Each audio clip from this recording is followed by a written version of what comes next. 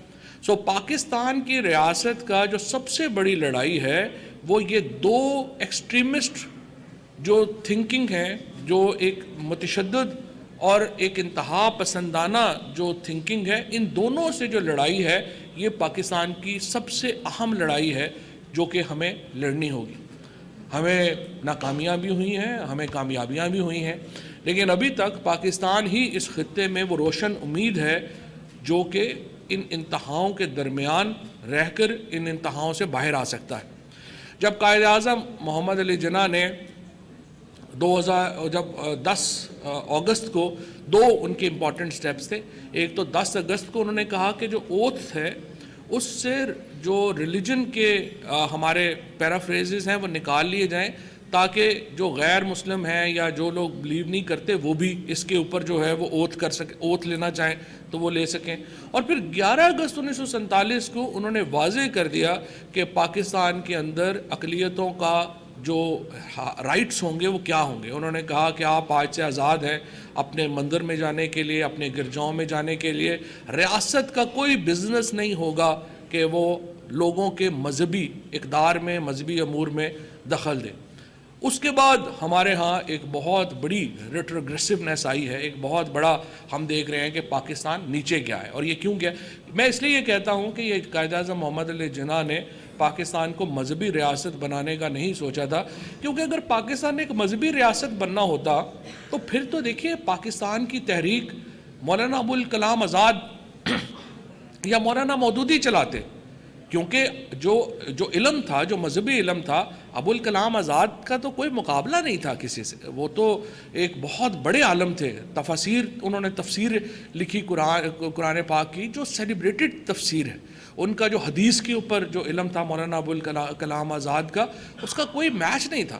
اور پھر اس کے بعد مولانا مودودی, اور پھر اس کے بعد دیکھیے جو اس وقت ہمارے JUI جمعیت علماء اسلام کے جو اکابرین تھے, یہ تمام جو لوگ تھے یہ مذہبی حوالوں سے بڑے اکمپلشڈ لوگ تھے, بڑے ان کی جو تھی وہ بڑی قدر سمجھی جاتی تھی اور مذہب کے اوپر ان کا عبور تھا. لیکن ان لوگوں نے پاکستان کی تحریک کی قیادت نہیں کی, کیونکہ یہ کیا کہہ رہے تھے, یہ تو کہہ رہے تھے کہ ریاست جو ہے وہ اسلام میں اس کی گنجائش نہیں ہے اور سرحد نہیں ہو سکتی ریاست کی.